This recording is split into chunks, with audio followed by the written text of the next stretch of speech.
Hi Antony, എന്താ സംഭവിച്ചത് ശരിക്കും? വൈഫിനെ ഓഫീസിൽ കൊണ്ടാക്കിയിട്ട് തിരിച്ചു വരുന്ന വഴി എവിടെ വെച്ചാൽ അപകടം ഉണ്ടായത്? എടപ്പള്ളിയിൽ നിന്ന് ചേരാനിലൂർക്ക് വരുന്ന വഴി സീലോഡ് എന്ന് പറഞ്ഞ സ്ഥലത്ത് വെച്ചു. ഈ രാവിലെ ആയിരുന്നു ഈ അപകടം? രാവിലെ ആയിരുന്നു. എവിടെയെങ്കിലും പോയി ഇടിച്ചോ? എന്താ സംഭവിച്ചത്? ഇല്ല, ഞാൻ ഒരു ലോങ് കണ്ടെയ്നർ ട്രെയിലറിൽ ഓവർടേക്കാൻ നോക്കിയതാണ്. ഓവർടേക്കാൻ നോക്കിയപ്പോൾ നല്ല സ്പീഡിലായിരുന്നു? വലിയ സ്പീഡിലല്ലായിരുന്നു, പക്ഷെ ഓവർടേക്ക് ചെയ്തപ്പോൾ കുറച്ച് സ്പീഡ് ഉണ്ടായിരുന്നു. ഇപ്പോൾ ഓപ്പോസിറ്റ് ഒരു ടാറ്റാ സുമോ വരുന്നുണ്ടായിരുന്നു, അത് നല്ല സ്പീഡിലാണ് വന്നത്. അപ്പോൾ ഞാൻ പതുക്കെ സൈഡ് ഒതുക്കിയതാണ്.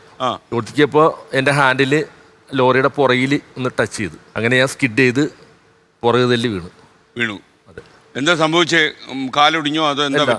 സ്പൈൻ ഇഞ്ചുറി ആയിരുന്നു, ബാക്ക് ഇഞ്ചുറി. അതെ. ഇപ്പൊ എന്താ അവസ്ഥ? ചെസ്റ്റ് കീഴ്പോട് തളർന്നു പോയി. അതെ. ഓക്കെ. ഹെൽമെറ്റ് ഇല്ലായിരുന്നെങ്കിൽ ഞാൻ ഇവിടെ ഉണ്ടാവില്ല. ഹെൽമെറ്റ് ഉണ്ടായിരുന്നു മരണത്തരം രക്ഷപ്പെട്ടതല്ലേ? അതെ അതെ. അപ്പോൾ ആ പുറഭാഗം വിണ്ടിരുന്നു.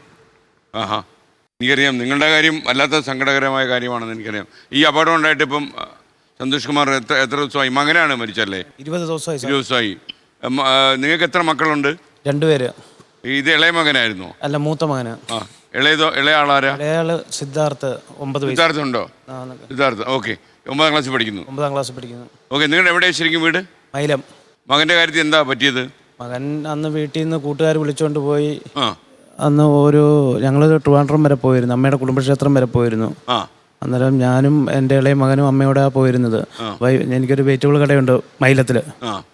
അന്നേരം വൈഫിനെ വെജിറ്റബിൾ കടയിൽ ഏൽപ്പിച്ചിട്ട് ഞങ്ങൾ ട്രിവാൻഡ്രം പോയിട്ട് ഒരു 10:30 ആയപ്പോഴത്തേക്ക് തിരിച്ചെത്തി.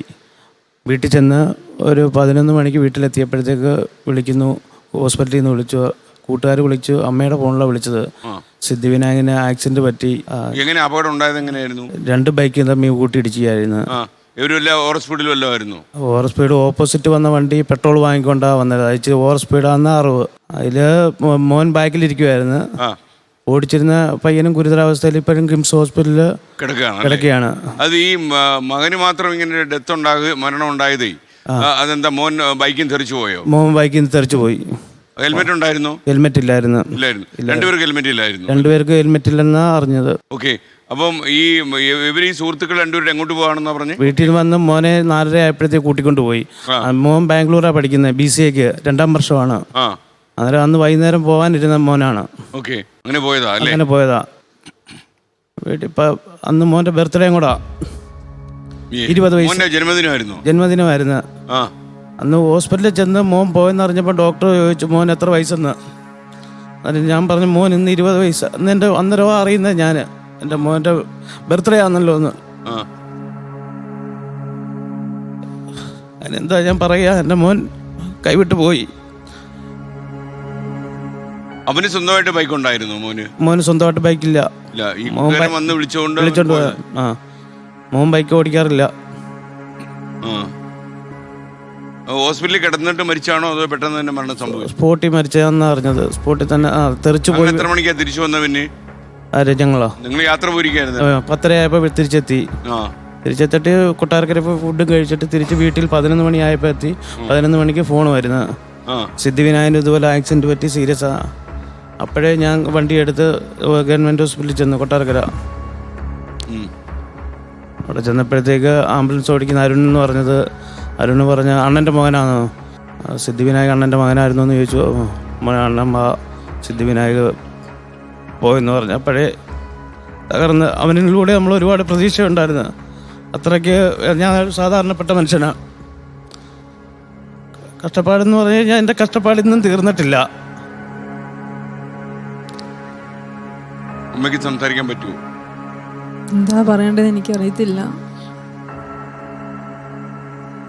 ഇതുപോലെ ഒരു അനുഭവം ഒരമ്മയ്ക്കും അച്ഛനും ഉണ്ടാകരുത്, അത്ര മാത്രമേ എനിക്ക് പറയാനുള്ളൂ. പിന്നെ ആ സംഭവം നടന്ന സ്ഥലത്ത് ഒരു CCTV ഒന്നും ഉണ്ടായിരുന്നില്ല, വേണ്ടത്ര വെളിച്ചം ഉണ്ടായിരുന്നില്ല. ഇതുവരെ എങ്ങനെ സംഭവം നടന്നെന്ന് കണ്ടുപിടിക്കാനും കഴിഞ്ഞിട്ടില്ല. അല്ല, ഇത് ആരുടെ കയ്യിലെ മിസ്റ്റേക്ക് എന്ന് ആരെങ്കിലും അമ്മയോട് പറഞ്ഞു? ഓപ്പോസിറ്റ് വന്ന ബൈക്ക് റൈറ്റിലേക്ക് കയറി വന്ന് ഇടിച്ചെന്ന അറിവ്. പിന്നെ എൻ്റെ മകൻ ബൈക്കിൻ്റെ ബാക്കിലിരിക്കുകയായിരുന്നു. അങ്ങനെ തെറിച്ച് ചെന്ന് വീണ് സ്പോട്ടിൽ തന്നെ തലയിടിച്ചാണ് വീണത്. അതിൽ കണ്ണും പോയി, തല തിളകിയെന്നാണ് അറിഞ്ഞത്. ഞാനൊന്നേ നോക്കിയുള്ളൂ. എനിക്ക് അത് പറയാൻ കഴിയത്തില്ല. നമ്മുടെ കഷ്ടപ്പാട് ഇനിയും തീരത്തില്ല. കാരണം അതുപോലെ അവനിൽ നിന്നൊരു ജീവിതം നമുക്ക് ഉണ്ടാവുമല്ലോ എന്നുള്ള വളർത്തിക്കൊണ്ടുവന്നൊരു മകനാണ്. ഈ 1 വർഷത്തോടെ അവൻ്റെ പഠിത്തം കൊണ്ടായിരുന്നു. BCA 3-ാം വർഷത്തിലോട്ടായിരുന്നു. അപ്പോൾ ആ കട ഇപ്പം ആരാ നടന്നത്? അച്ഛനാണോ അമ്മയാണോ? ഞങ്ങൾ രണ്ടുപേരും കൂടെയാ. ഈ അപകടത്തിന് ശേഷം കട തുറക്കുന്നുണ്ടോ? തുറന്നു, ഒരാഴ്ച കഴിഞ്ഞിട്ട് തുറന്നു. അവന് ജീവിച്ചിരിക്കുന്ന, അവൻ നടന്നു പോകുന്ന ഒരു ഓർമ്മയും, അവൻ വീട്ടിലുണ്ടെന്നുള്ള ഒരു ഓർമ്മയും, നമ്മുടെ കൂടെ ഉണ്ടെന്നുള്ള ഒരു ഓർമ്മയും. പക്ഷേ അവന് വേണ്ടി ആഹാരം വിളമ്പി അമ്മ വെക്കാൻ പ്ലേറ്റ് എടുക്കുന്ന അന്നേരം അവനില്ല. അങ്ങനെ ഒരു ഓർമ്മയുണ്ട്. ഇവിടെ വരാൻ തന്നെ ഒരു മനസ്സില്ല. എന്നിട്ട് ഞാൻ ഒരുപാട് നിർബന്ധിച്ച്, ഒരുപാട് മാറ്റം ഉണ്ടാവുമല്ലോ, അവിടെ അങ്ങനെ ഇരുന്ന് കഴിഞ്ഞാൽ പ്രശ്നങ്ങളാവുമല്ലോ, എപ്പോഴും കണ്ണുനീരിലാണ്. ഇന്നലെ എൻ്റെ ഇടയ്ക്ക് പറഞ്ഞു, മോന് പെരയ്ക്കകത്തുണ്ട്, അവന് ഞാൻ ചോറ് വിളമ്പാൻ പോവാ. അമ്മ ഇങ്ങോട്ട് വന്ന നന്നായി, വീട്ടിൽ തന്നെ ഇരിക്കാതെ. അതിനുശേഷം ഞാൻ കടയിൽ പോയിട്ടില്ല. ഇല്ല, കട തുറക്കണം. കട തുറക്കായാലും കേട്ടോ. അമ്മ വീട്ടിൽ തന്നെ ഇരുത്തരുത്. എന്തായാലും ഈ അമ്മയുടെ വേദന മാറാൻ അത്ര എളുപ്പമല്ല. എന്നാൽ പോലും ഈ കടയൊക്കെ തുറന്നു. സാറിന് അറിയാമായിരിക്കും, സാറ് എൻ്റെ നമ്മുടെ MG സ്കൂളിൻ്റെ തൊട്ട് താഴെയാണ്. അതെ, എനിക്കറിയാം, അറിയാം. ഞാൻ വരാം. ലോകത്തെവിടെയായാലും ഏത് സമയത്തും 24 വാർത്തകളും ഓഗ്മെന്റഡ് റിയാലിറ്റി പാക്കേജുകളും എക്സ്പ്ലെയിനറുകളും വിശദമായി കാണാൻ ഞങ്ങളുടെ യൂട്യൂബ് ചാനൽ നിങ്ങൾക്ക് സബ്സ്ക്രൈബ് ചെയ്യാം.